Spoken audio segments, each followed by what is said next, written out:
Okay, we're back in the box at makaka-pexmana natin. Walang iba kundi si Mark Eras. Hi po ulit. Kay Mark, dito sa pinag-uusapan natin, yung tanong natin sa taong bayan, ano, pag Becky mas magaling bang daddy? Although hindi mo nga sinikreto, no, na pinalaki ka ng Becky, hindi mo pa talagang, you know, you haven't gone into the details of yung nagpalaki sa'yo. Sino itong nagpalaki sa'yo na Becky? Bali yung tito ko po, siya po yung kapatid ng mami ko. Na sabay nila akong pinalaki since nung baby pa ako. Yung pinaka-backstory po kasi nun, nung nasa tiyan ako ng mami ko, that's the time na medyo nahirapan yung mami ko sa buhay niya. Way back before wala pa ako. So kailangan niyang ipaampon ako. Pero ayaw niya sa basta kung sino man ang tao na hindi ka mag-anak or something. Then, yun nga po, sinabi ng tito ko, nag-approach sa mami ko na kung gusto mo ako, nag-aampon sa baby mo. Paano mo nalaman na yung sitwasyon? Nalaman ko yung about my father are gays. Siguro mga 5 or 6 years old ako. Kasi ako naman po kasi yung tipo ng tao na hindi ako basta-basta nagja-judge ng tao. So doon sa inyong barangay, di ba, sa eskwelahan? In fairness naman po sa mga nakasama ko sa buong buhay ko sa Laguna, syempre never nila akong inasar na kunyari, dati mo, ba't ganun-ganon. Walang ganun. Dahil nakilala ho ako ng mga kaibigan ko doon kung ano ako ngayon. Siguro dahil din alam nila na nirespeto ko sila. Kaya kahit ni minsan hindi pumasok sa utak nila na asalin ako about sa mga ganung personal na bagay. Dahil hindi ko naman kinahiya po sa kanila yun. Which is something na nagugulat ako dahil ka parang sa akin, ay naku, kawawa yung bata kasi may stigma na Becky yun. So sa'yo, wala. Binaril mo yun. Yung yes, may mga experience po before na during grade school, high school days, pupunta kami ng malls. May kita ko yung dad and yung tito ko na magka-holding hands. Medyo aatras ako. Sabi ko, ano ba to?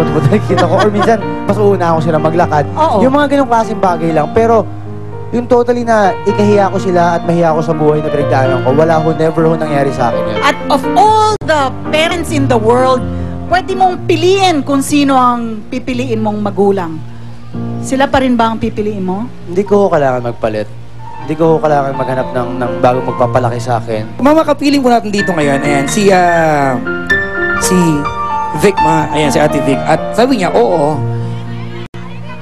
okay daw ang daddy na Becky dahil ang kanyang daddy ay isang Becky. O, parang experience ni Mark. Parang si Mark. Kwento naman po ito.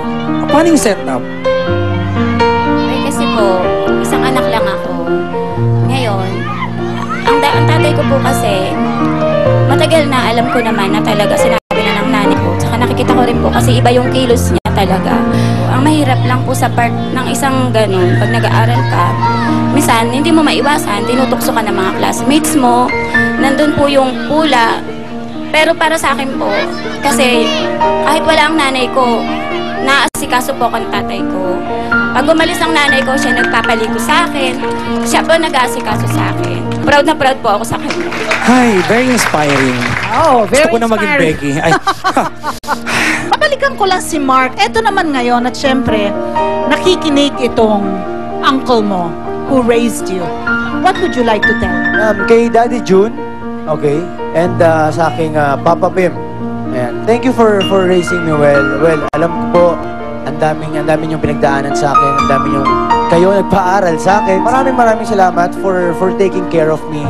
And now, na nasa showbiz na ako, alam natin may mga problema, may mga issues bahay, money, intriga. So just don't worry dahil this time ako naman po yung mag-aalaga sa inyong dalawa. And syempre, yung mami ko andyan pa rin. Kasama kayo. Kayong tatlo sa buhay ko yung pinakamahalaga sa akin ngayon.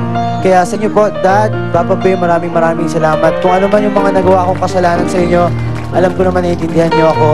At I love you so much. At maraming salamat dahil hindi dahil sa inyo, hindi ako si Mark Eras. Totoo at tapat sa pexmanan, Mark. We really appreciate the honesty. Salamat po. Marami kaming natutunan. Ako mismo. Ang dami kong natutunan sa'yo. Thank you very much for being with us this morning. At sa atin pong pagbabalik, kwento po ng isang babae na mas pinili po ang isang Becky kesa sa isang tunay na lalaki para maging ama ng kanyang anak. Tutanghayan po natin yan dito sa Stardust. Dito, kasali ka!